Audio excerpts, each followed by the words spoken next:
When I came here this afternoon, I didn't have a presentation.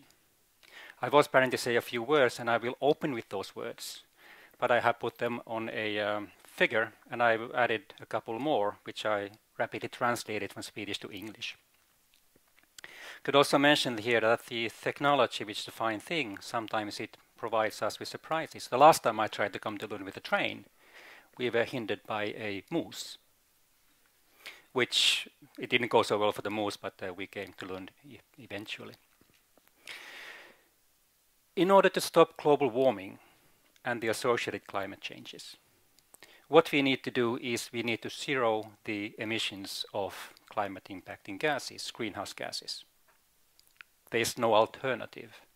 Somehow we need to get rid of the emissions, which of course are everywhere in the modern society, as they still provide the majority, most of the energy we use to make things, to move around, to provide heat, to provide cooling, and so on and so on.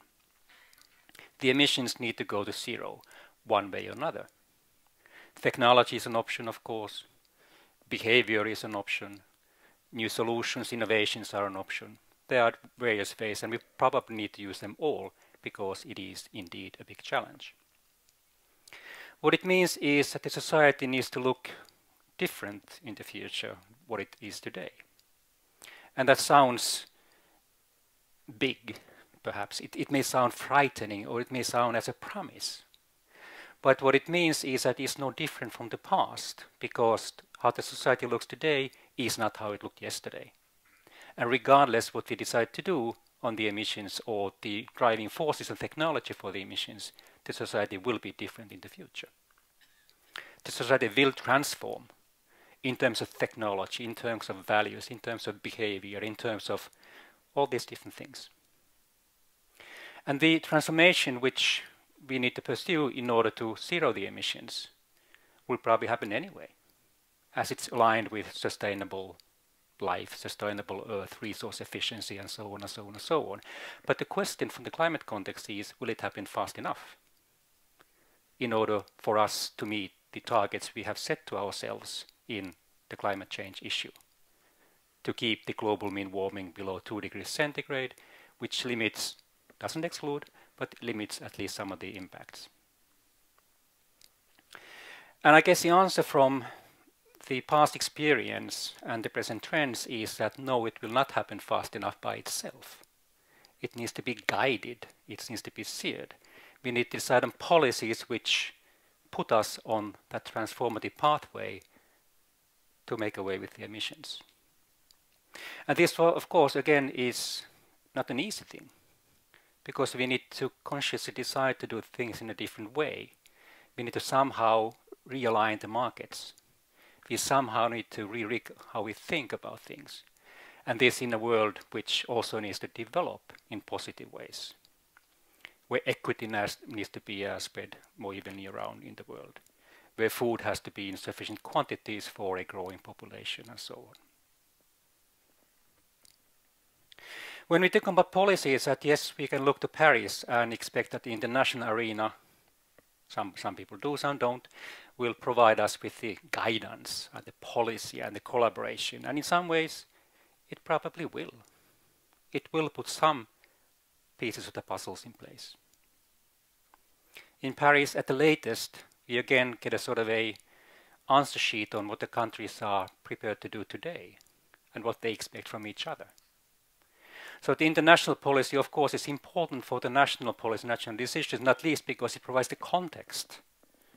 How fast can a certain specific country move forward? How this will affect it by the how things are moving on in other countries. Global markets, for example, imports, exports, agreements, taxes, whatever, competitiveness. But what also is very evident, and it has become increasingly evident during the past 5-6 years since the Copenhagen meeting, is that it's much more bottom-up. What can be done on the international arena depends on what the countries are prepared to do. So the national policies actually sum up to what is possible to do under the United Nations climate negotiations.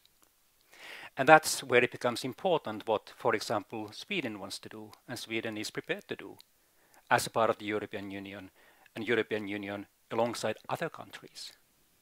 That's where the international cocktail is summed up. Of course, there's a possibility that the governments can agree on additional things together, sort of wheeling and dealing and making compromises and helping each other out in the international context. But it's a national policy, it's a national willingness and preparedness which is important also for the international. And of course, one can continue from the national to the local and businesses and cities and towns and organizations in both of these directions. International going to national to others, and others going to national going to international. What also is that implementation, of course, also is a national matter. Energy systems, transport solutions, physical planning of cities, incentives, taxes, and so on. And again, the international mechanisms can either learn from national experiences where things have proceeded well, or the international agreements can provide for national context, like emission trading systems, for example. But again, implementation in the end, because we are talking about 190 plus sovereign states, needs to be agreed, needs to be legislated on the national context. You with me so far? Yes. So there are connections on the international and national and local arenas. But it doesn't have to be so that the national action is only dependent or can only occur within the box which boundaries are divided internationally.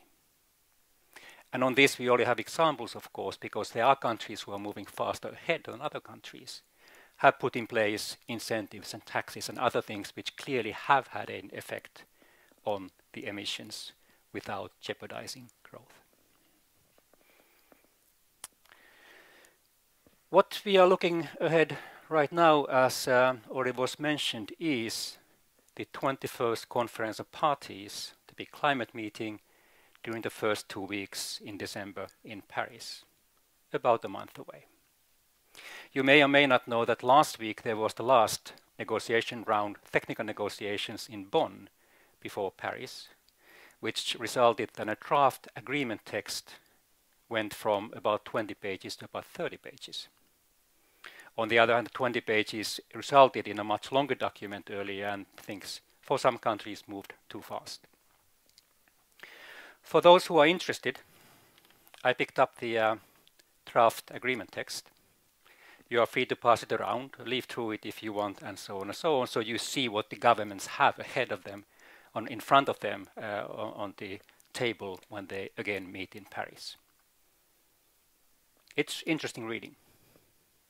It's also packed with information. Each sentence has been discussed many times over.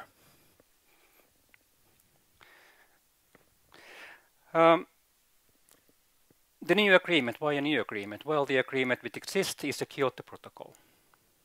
That was the first legal instrument which these framework conventions that the UNFCCC is about needs to be added with in order to have something that really binds the countries to do something, but something also that they need to ratify in their national legislations. The Kyoto Protocol has had its first commitment phase that ended in 2012. Its second commitment phase was agreed a few years ago and will run until 2020. But as it looks like now, the Kyoto Protocol doesn't regulate very much of the global emissions. It's joined by with emission reduction agreements by countries who jointly are responsible about 15% of the global emissions. So the new global agreement sort of refers to that we go somewhere from the Kyoto Protocol. It is supposed to become legally binding, but what will be legally binding is not clear yet. And if you think about that, it could be legally binding in the sense that every country has a legally binding obligation to have a climate target. Full stop. And well, that goes some way, but it doesn't really say very much yet. It could be that every country is legally binding to have a low carbon development plan. Right? It could be that every country has legal obligation to reduce emissions this much or that much, and so on and so on and so on. That remains to be seen. There are also different forms of legally binding documents, which is more of a technicality, but not only. If one thinks about the US, for example, what kind of legally binding instrument is possible to put through the national legislation? It's also an agreement which should be applicable to all countries. And here is also an interesting question which divides the countries a bit, because in 1992, when the convention was agreed, there was an annex with two parts, and in the annex, the countries which were rich were listed, and the countries which were not rich were listed. And one of the underlying principles in the convention is that the rich countries have the obligation to do things first. And also it's these rich countries, more or less, who agreed to take emission reduction targets in the Kyoto Protocol first phase. Now, of course, a lot has happened during the past 20-25 years. The rich countries are still more or less rich, but some of the poor countries are not as poor as they used to be. And now one can ask that, well, if it's applicable to all, who are the all? Who are the all in different groups? Are the same groups as 20-25 years ago? So the new agreement would take effect in 2020 or after 2020, which is about 5 years from here. Well, if it's agreed in Paris, that's about the time that it will take to go through the parliaments in respective country. But there's also a agreement or sort of discussion or negotiation track which addresses how can we increase ambition before 2020, for which periods many countries already have targets.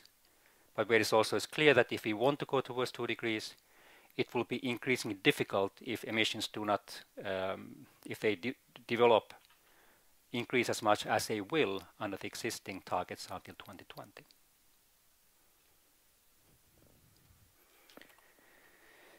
Ahead of Paris, the countries agreed earlier that they would all put forward intended nationally determined contributions. Something that is decided in the different countries, that what are they prepared to do when it comes to emissions development? What are they prepared to do when it comes to other things? The emission reductions or the emission development was the most important thing. Other countries have decided to put additional things like adaptation in there. And I will show very briefly, very soon, an analysis of the INDCs which have come. One example is the Europe's contribution or intended contribution. And that is that the greenhouse gas emissions within the European Union would be reduced by at least 40% to 2030 compared to 1990. Okay? And if one compares to the present target, which is 20% in 2020, so it's sort of doing more between 2020 and 2030 than until 2020, of course. Now, the INDCs are still intended, but again, this is what the EU has decided. So this is not conditional anymore of the Paris Agreement. This is what the EU will do. There are still, of course, some details to iron out, like how much is Poland going to do, and how much is Sweden going to do, and how much is France going to do, and so on. But the EU as a whole will do this. Theoretically, EU could perhaps, I don't really believe that, could add things to it after Paris. It's also good to remind oneself that setting targets is good and well, and we need them. But then the implementation, which is a national thing, but also when it comes to implementation, some countries will need to help other countries because we have these inequalities or different development levels in the world. And some of the important elements of the new global agreement, LTGG, which is the long-term global goal, presently the 2-degree goal, which is also discussed. How should the new agreement read? Would it be below 2 degrees or would it be something else? Would it be all about low carbon pathways, for example, or would there be something about 1.5 degree goal and so on? Climate finance is a big issue. Funding from the rich countries to assist the poorer countries to avoid emissions, to add renewables, to become more efficient, maybe even climate adaptation. And here where the rich countries, I use these terms a bit loosely, have earlier said that they will provide at least 100 billion US dollars per year starting from 2020. And the developing countries are asking additional guarantees before the New Deal can be struck from the countries. And there are also other issues. Technology transfer, how can we assist clean development in poorer countries who don't have access to the best possible technology? MRV, an abbreviation again, monitoring, reporting, and verification, also a big issue. Having systems in place where the countries can be sure that the other countries are doing what they promised to do and that they did this wisely, so to speak. And this is an issue because it requires systems, and it also sort of opens up your books or your country to international scrutiny. So sovereignty of the nation states is issues of some countries. Adaptation, loss and damage, having money somewhere to take from when somebody is struck by a climate extreme due to climate change. And firewall, it's this division between the richer and the poorer countries from 1992. Can it be rewritten, or can we just forget about that and do some other way? Now the INDCs, and this is an analysis from Climate Tracker, who has looked at the different INDCs. There are also other analyses which say about the same thing. And the UNFCCC Secretariat will, 1st of November, publish its own analysis of the aggregate effect of the different INDCs, intended nationally determined contributions from the countries. How far from, how close are we to meeting the 2 degrees? What you have in the vertical axis are the global greenhouse gas emissions. And on the horizontal, we have time starting from 1990 and going to 2100. To the left is a black line, which shows the development of the global greenhouse gas emissions. They have increased before 1990 and since 1990, so it's going upwards. And the gray area, it's a number of development pathways that the world is following with today's trends. So business as usual, if you like. And you can maybe see that there's a 4.5, 4.8 to the left, and that is the global mean warming that would result from these development pathways, which the world is following at this time. The blue one that ends at 3.3 to 3.8 degrees centigrade. Well, that's when one also accounts the most recent climate policies. So things which already have been put in place, how the world would develop. The development pathways, the use of fossil fuels emissions, and the resulting global mean warming 2100. These INDCs, they aggregate to the red one, which is better, of course, than the gray one in terms of reaching the climate target, which is better than the blue one, and would end up somewhere between 2.5 to 2.7 degrees centigrade at 2100. Provided 2 things. First of all, that these pledges will be met to 2030, and that there will be new pledges for the time after 2030 that will go in this direction. And actually this sort of cycling new pledges for next period is part of the global agreement as is being written, that things don't end up in 2030, for example. Now one can also see that there's a gap between the blue one and the red one. And that gap needs to be filled with new policies in the different countries. Sweden is fairly well off according to the analysis. If you take the Norway as an example, that the Norway's pledge is to reduce the Norway's emissions by 40% to 2030. Yeah. And then when into the analysis of what do the pledges they already have in place result, and that's plus 4%. So somehow they have to go from plus 4 to minus 40 the next 15 years. And for that one needs something. Policies, action, support, taxes, whatever. And this is, well, you can see that it's in the aggregate is quite a lot, that the current policies don't put us in the red pathway. The other two colors, they show sort of cost-effective science-based pathways for meeting the 2-degree target or meeting the 1.5-degree target. So again, there's a gap between the red one and the 2-degree target pathway, and so on. So the work is not yet done. One final thing, and that is that zero emissions, the same as zero emissions, what it actually means. First of all, we need to have zero emissions towards the end of the century, maybe 2070, 2080 or so. But that's not enough. We need to go from today to zero emissions during the next decades or so.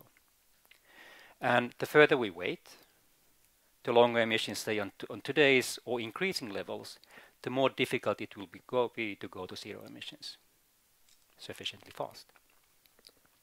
When one looks at the literature where people are sort of ventilate their opinions and thoughts about this one, scientific literature, commentaries and so on, there are voices who say that this is impossible.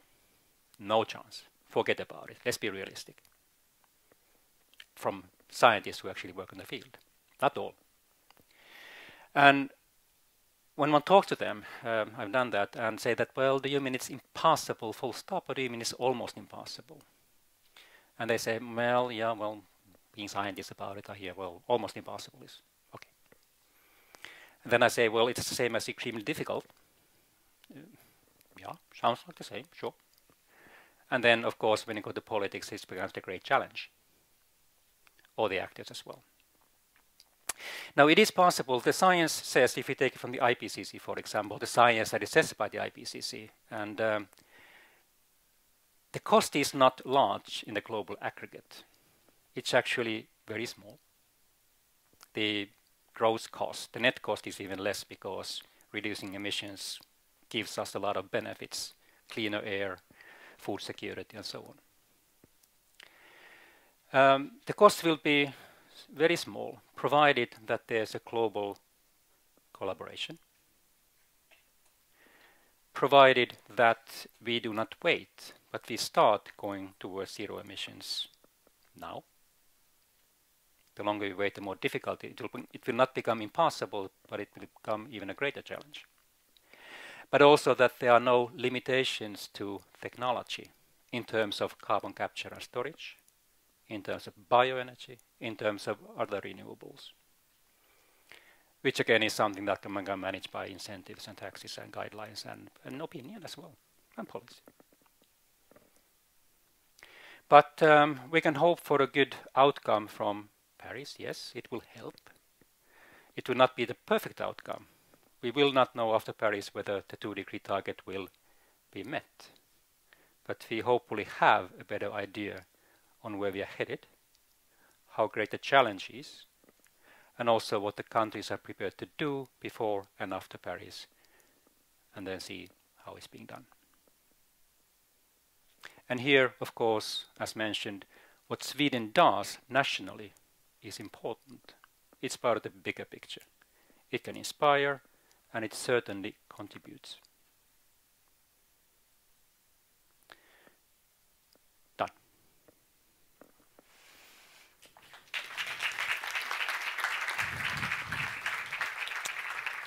Thank you very much, Markku. He prepared this in just a few minutes. It's really wonderful that you were able to step in like this. I have a few questions. I'm sure you have questions. I'll start off by asking you, will you be in Paris yourself? I think so. In what aspect? How will you be taking part? Well, I've been in the negotiations for the past 5 years, so in the Swedish delegation, which is also the EU delegation, of course.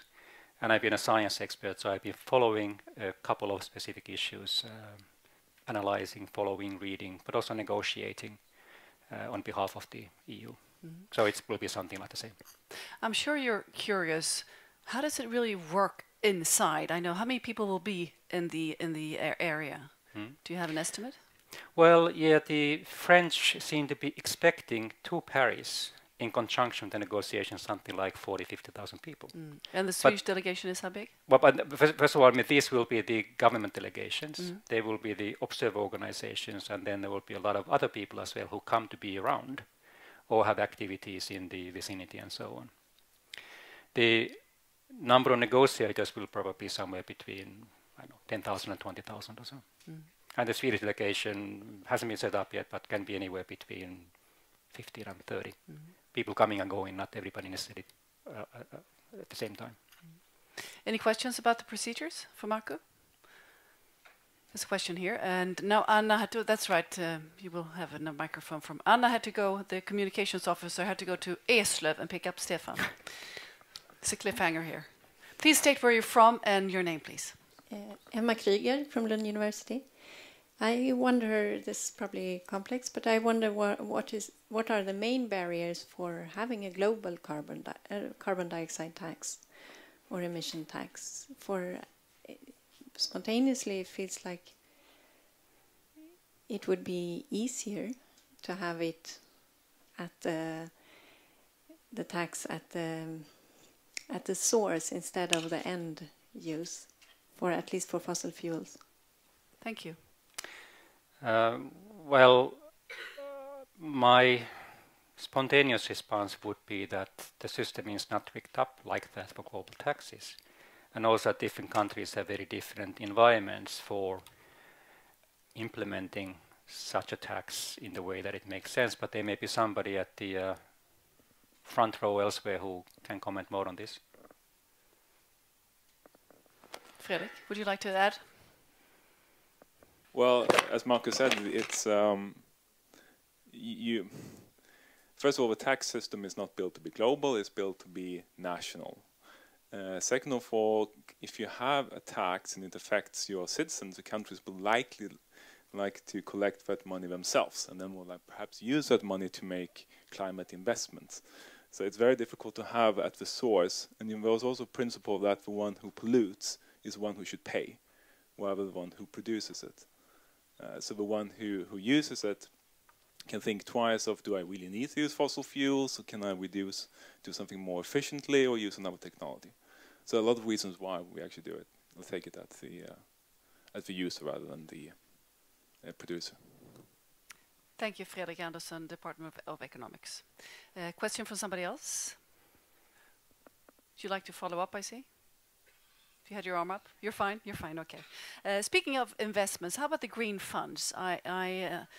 When we talked before, I understood that the green funds are sort of something that we could put a lot of hope into, the effect of them. Could you elaborate on that, please?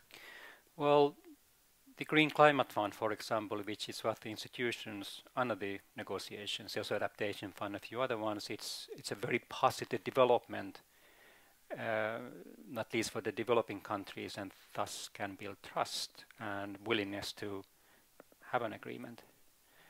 There are, of course, governance issues. I mean, there's a governing of the Green Climate Fund who will decide on things. I mean, who can get the money and how the money is used for, and so on and so on.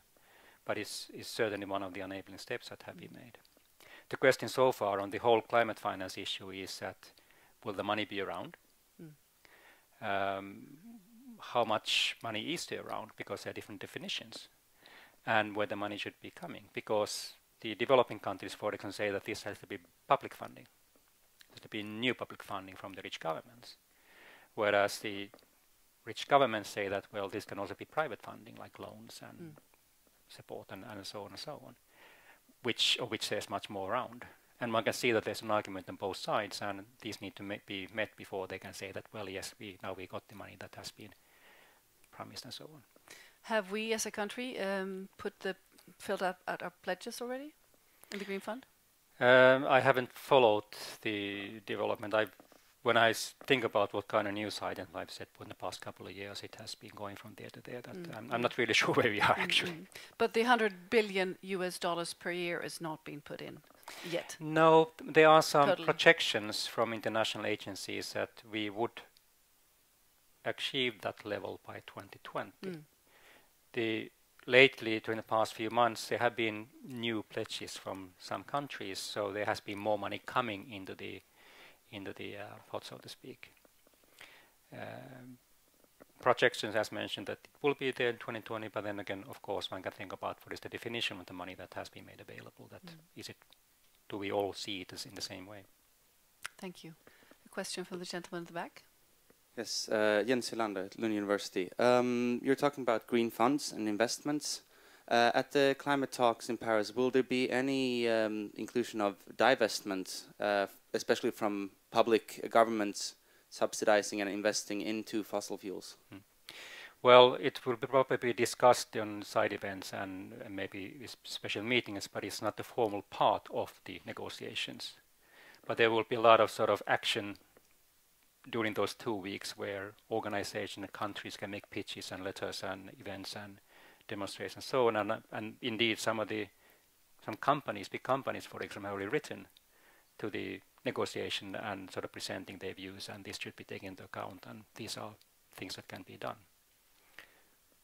Thank you. Speaking of divestments, I know Chalmers University has pledged to divest. How about the University of Lund? Again, what I have seen is the Lund University has taken some steps towards divesting. I don't think it has been as far-reaching as what the Chalmers has done, but there has been some steps being taken during the past year or so. Good, thank you. Maybe Klaus? You agree? Thank you. Another question? Yes, my name is Ina Möller, also from Lund University. I had a question on the process of the negotiations. You said there were several thousand negotiators meeting in Paris, and they have a document of 30 pages to decide on. Can you give any insights of how this negotiation, how does it get from kind of the 10,000 people input to like the final document? Yeah. Well, the negotiations are actually, well, they are even bigger thing because there will be probably something like 5 meetings going on at the same time, different UNFCCC bodies, so there will be more than this text on the table. I counted a couple of years ago in one of these big COP meetings that there's something like 50 points at the agenda on these different negotiation tracks. So it's like breakout sessions they break out the document in smaller portions? There's sort of a succession of meetings going in parallel on different items at the same time, but this big text, it will probably go, that will be an opening plenary, of course, where countries or country groupings, the EU speaks as one, for example, and G77 may speak as one. And they can sort of make the statement that this is how we see in this, and this is what should be happening, and so on and so on and so on. And then there will be sort of a succession of meetings. Sometimes there's a plenary that the negotiation text is discussed as a whole, where we are, what should we do. And then there probably will be sort of breakout groups that here we talk about mitigation aspect, here we talk about climate finance, here we talk about adaptation and so on. And every once in a while there's stock taking so that the different groups come together and we see where we are with the document as a whole. But yes, there will be a lot of meetings and so on. Some of the delegations, I mean, you have the negotiators. The EU has sort of a negotiator for each item, you could say. Other countries have negotiated each item as well, which means it's much easier for the EU than a small country, for example. But there's also a lot of people who are doing analysis and having bilateral meetings and doing that sort of work, which can contribute to the process as a whole, or the negotiations by that party as a whole. Another question? Hello. Yes, Erik Sönnergård, student at Lund University. I have a question about the green funds and how they will be used or implemented. Since there is a lot of poor countries with high allegations of corruption, how is the idea that they will be for them to distribute within the country, or are you aiming at projects? And is it possible as well to use this money, for example, for resilience, poverty reduction, and other things which might not directly be emissions reductions? Thank you. Thank you. Well, that's outside my area of expertise. But I mean, there will be project-based mechanisms and market mechanisms and non-market mechanisms also being negotiated. If you think about the CDM, for example, the Clean Development Mechanism, or other kinds of transfers of resources for specific purposes, which also need to be reported back on what happened. So that kind of mechanisms are likely to continue to be around in the upcoming phase of the climate regime. But the governance of these funds, indeed, there's a board and then their implementation and so on. That has to be one of the questions as well, because you need to motivate what you need the money for, and then you need to sort of make a report on what you use them for.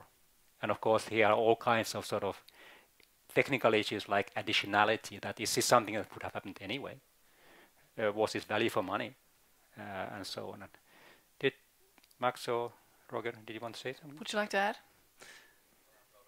Well, no, I agree with what Markku says. I know it earlier was a very big discussion whether developing countries should have direct access to these funds or whether it should be controlled according to the World Bank system. And I think it was a compromise. I think it's still within the World Bank system, but with a majority of developing countries in the board. But there will be the normal sort of checks and balances that the World Bank system and all the multilaterals require just for avoiding corruption. And I think there's a huge stress also on the additionality. It should not go to poverty reduction. The focus should be climate change and I think resilience and adaptation, which is the big thing coming up right now, as far as I know. And poverty reduction will be seen as a co-benefit, but not as the main objective. And I mean, thank you, Mats. Max Åhman, Environmental and Energy System Studies at LTH. Yeah. Yes, and then we have Professor Johansson who would like to add something too. I mean, there is a Green Climate Fund and there's the Adaptation Fund.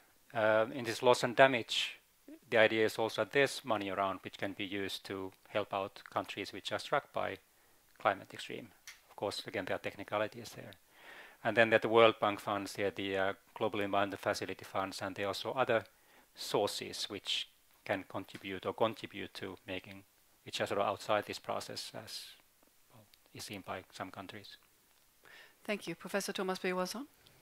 Thank you. Thomas Johansson, Internationella Miljöinstitutet här i Lund.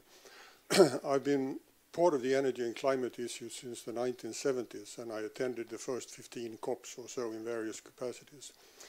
I would be a lot more concerned than the present discussion shows, a lot more concerned. The 2-degree thing came about in the 1990s, and it was based on an hypothesis which was very coarse and not very well supported by documentation. The understanding of the implications of global warming since then has made the situation far, far more worrisome. People now talk about 1.5 as the limit we should try to strive to. We are presently around 0.9 degrees, and we see the consequences around the world in all kinds of dimensions, and they are not small. This is 0.9 degrees. 1.5, in my judgment, is already very, very high, and 2 degrees is going to be unrecognizable, I think. So I would be a lot more concerned than what we hear from delegations around the world in these respects. The way out of this, I think, is not just to tighten the screws and being tougher on things, but is to widen the perspective, to include a lot more issues than just the climate issue. This notion that poverty is outside of climate, for example, that was mentioned, doesn't lead anywhere. It's a dead-end street. You have to do it at the same time. And you can go from issue to issue to issue, and you find that what IPCC is calling co-benefits, in fact, are not co-benefits, they are the benefits to a large degree, and focusing on those offers a way forward. And I hope we can see a lot more of concern and a lot more of a broadened discussion on these issues. Thank you. Thank you, Professor. I know another Professor Rockström said the other day, quite recently, that we act as if the globe has just a cold, but as a matter of fact, it has cancer. It's quite a strong metaphor. What is your reflections on Professor Johansson's input here? It's clear that the impacts will grow with temperature change, so they grow with the cumulative emissions. The 2-degree goal was agreed on within the UNFCCC in Cancun 2010, and that's about recent as it is. But since then, there also have been a process which we call the 2013-15 review, which would look at the adequacy of the 2-degree target, including in relation to a 1.5-degree target, which is something that not least the small island states have been advocating, that the goal should be sharpened. It hasn't been an easy issue. It still remains to be seen what the outcome of the review will be. We will know that in Paris. It was not possible to conclude the issue in Bonn in June. Science can't really say us that 1.5 is this much better than 2. You can say it's better than 2.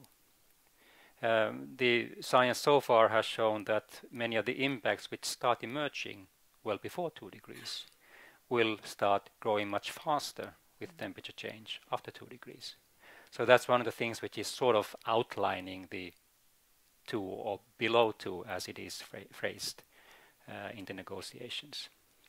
It's also science has been challenged in the negotiations sometimes that could the science quantify how much impacts we can avoid at 1.5 compared to 2? And the science says, no, we can't. We can't put numbers on these. Of course, I mean, there's new science. There was just a new paper in Nature Climate Change, I think, where the effect of rising temperature or warmth on productivity was looked at. And I think there's something like, they more than doubled, well more than doubled the estimates of the aggregate impacts on the world by a 2-degree temperature rise. Certainly. But this adequacy is also a good thing. Is the 2-degree target adequate? Adequate in what sense? Is it adequate for us as the human race? Is it adequate in terms of food security? Is it adequate in the sense what we can accomplish by policy and technology? What we are, the natural sciences say that we are now at 0.9 because the oceans pick up heat slowly.